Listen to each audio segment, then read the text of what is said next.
Tripitaka indeed scattered another pinch of dirt and prayed, "Noble ones, when you file suit, file it against Pilgrim only. 8 rules and Sha Monk have nothing to do with this." When the great sage heard these words, he could no longer refrain from snickering. "Master," he said, "there's not much kindness in you, is there? Because of your enterprise of seeking scriptures, I don't know how much energy or exertion I've spent. Now I've slaughtered these 2 crummy thieves, and you tell them instead to go file suit against Old Monkey. Though it was I who raised my hands to kill them, I did it only for you. If you hadn't resolved to go to acquire scriptures in the Western Heaven, and if I hadn't become your disciple, how could I end up killing people at this place? Now that you have said all those things, I might as well give them a little benediction." He lifted up his iron rod and pounded it 3 times on the grave mound, saying, "You plague-ridden bandits! Listen to me.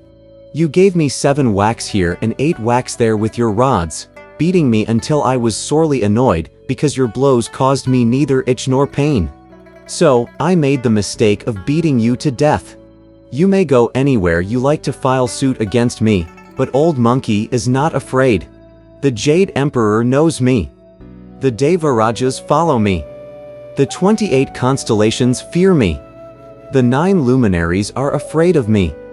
The prefectural, district, and municipal deities kneel before me.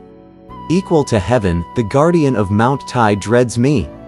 The 10 kings of hell once served as my attendants. The 5 grand deities have been my houseboys. Whether they be 5 bureaus of the 3 realms, or the sundry gods of the 10 quarters, they regard me as an intimate friend. You may go anywhere you like to lodge your complaint." When Tripitaka heard him using such strong language, he was quite shocked. "Oh, disciple," he said, "my prayer was meant to make you appreciate the reverence for life and become a virtuous person. Why are you taking it so hard?" "Master," replied Pilgrim, "what you've said is no joke. Anyway, let's go find shelter for the night." Still nursing his anger, the elder forced himself to mount the horse. Thus the great sage Sin harbored feelings of hostility, while 8 rules and Sha Monk, too, were swayed by enmity. In fact, master and disciples, as they followed the main road westward, only appeared to be cordial. Presently a village north of the road came into sight, and, pointing with his whip, Tripitaka said, "Let's go over there to ask for shelter." "Very good," replied 8 rules. They went up to the village, where the Tang monk dismounted. As they looked about, they found that it was a rather nice place after all. You see, on the path wild blooms parade, motley trees the door blockade, mountain streams from distant banks flow, on level fields mallow and wheat grow, sedge and reed dew moistened, a small gull rests, willows in gentle breeze, a tired bird nests, fresh cedars, pine-studded, rival in green, red smart weeds bright hues with rushes are seen, village dogs bark, vesper cocks crow, cattle well fed, cowboys now homeward go, yellow millets cooked for smokes in sight, from mountain homes at time of fading light. As the elder walked forward, he saw an old man emerging from one of the village huts. The elder immediately greeted him, and the old man asked, "Where does the priest come from?" "This humble cleric," replied Tripitaka. "Is someone sent by imperial commission to seek scriptures in the Western Heaven? It is getting late as I pass through your honored region, and that is why I have come to ask for a night's lodging." With a chuckle, the old man said, "It is an enormous journey from your place to mine. How is it that you have scaled the mountains and forded the waters all by yourself?" "This humble cleric," said Tripitaka, "also has 3 disciples in my company." "Where are your honored disciples?" asked the old man, and Tripitaka pointed with his hand to reply, "Those 3 standing near the main road." Lifting his head, the old man discovered how hideous they looked, and he immediately turned to try to flee inside. He was caught by Tripitaka, however, who said, "Old patron, I beg you to be merciful. Please grant us shelter for one night." Trembling all over, the old man could hardly speak. He waved his head and his hand, saying, "No, no. No, these can't be human beings. They must be monster spirits." Attempting to placate him with a smile, Tripitaka said, "Please don't be afraid, patron. My disciples are born like that. They are not monster spirits." "Oh, my father!" cried the old man. "One is a yak, one is a horse face, and one is a thunder squire." On hearing this, Pilgrim shouted back, "The thunder squire is my grandson, the yak is my great-grandson, and the horse face is my great-great-grandson." When the old man heard this, his spirit left him and his soul fled. His face drained of all color, he only wanted to go inside. Tripitaka took hold of him and entered the thatched hall. Smiling again, he said, "Old patron, don't be afraid of them. All of them are quite rude, and they don't know how to speak properly." As he was thus trying to pacify the old man, an old woman leading a child about 5 or 6 years old walked out from the rear.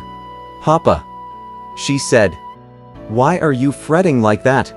Only then did the old man say, "Mama, bring us some tea." The old woman indeed left the child behind to go inside and brought out 2 cups of tea. After he drank it, Tripitaka turned to bow to the old woman, saying, "This humble cleric is someone sent by the great Tang of the land of the East to go acquire scriptures in the western heaven. I just arrived in your region and wanted to beg from you a night's lodging. Because my 3 disciples are rather ugly in their appearances, the elder of your family has been struck with false alarm. If you are so intimidated by ugly appearances," said the old woman, "what would happen if you faced tigers or wolves?" "Oh, Mama," replied the old man, "it's all right if they look ugly, but they are more scary once they open their mouths. I made the remark that they looked like a yak, a horse face, and a thunder squire, and one of them shouted back, saying that the thunder squire was his grandson, the yaka his great-grandson, and the horse face his great-great-grandson. I was quite terrified by what I heard." "No, no," said the Tang monk. "The one who looks like a thunder squire happens to be my eldest disciple, Sun Wukong. The one with the horse face is my second disciple, Zhu Wuneng, and the one who looks like a yak is my third disciple, Sha Wujing. Though they may be ugly, they have embraced the faith of utter poverty and made submission to the virtuous fruit. They are no vicious demons or ferocious fiends. Why fear them?" Greatly relieved by what they heard, the old couple said, "Please come in, please come in." The elder walked out of the door to instruct his disciples, saying, "Just now, the old man found you 3 most repulsive. When you go in now to meet him and his family, don't offend them. All of you should behave more courteously. I'm both handsome and civilized," said 8 Rules. "And I'm not sassy like elder brother." "Indeed," chuckled Pilgrim. "You're a fine man, if it weren't for that long snout, those big ears, and that hideous face." "Stop wrangling," said Sha Monk. "This isn't the place for you to be smart alecks. Let's go in. Let's go in." Thereupon, they brought the luggage and the horse inside, and after they reached the thatched hall, they made a bow before taking their seats. As she was both good and kind, the old woman took the little boy inside and then asked for rice to be cooked and a vegetarian meal to be prepared for master and disciples. After they ate, it grew dark and lamps were brought into the thatched hall so that the pilgrims could sit and chat. "Patron," asked the elder, "what is your noble surname?" The elder replied, "My surname is Yang." When asked about his age, the old man replied that he was 74. "How many sons do you have?"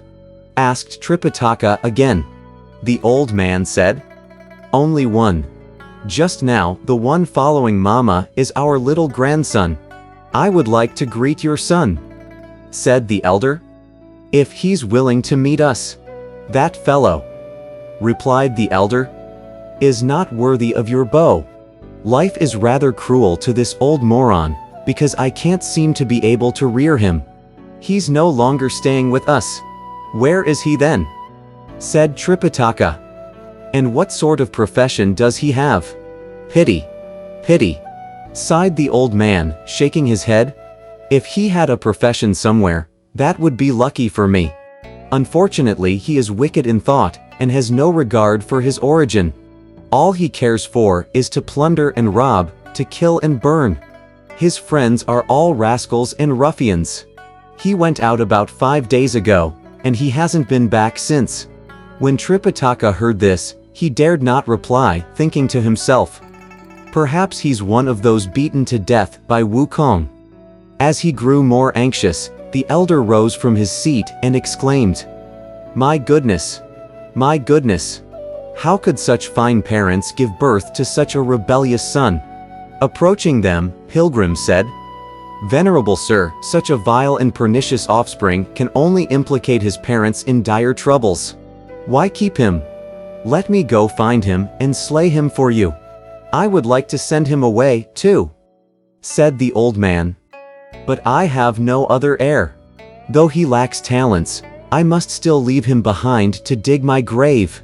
Smiling, both Eight Rules and Sha Monk said, "Elder brother, you should mind your own business. You and I are not officials. If his family is unwilling, this affair should no longer concern us. Let us ask the patron for a bundle of hay instead so that we may make our bedding somewhere. By morning, we should be on our way." The old man got up and took Sha Monk to the rear to pick up 2 bundles of hay. Then they were told to rest in a barn in the rear garden. After Pilgrim led the horse and Eight Rules pulled the luggage to the barn, they retired, and we shall leave them for the moment.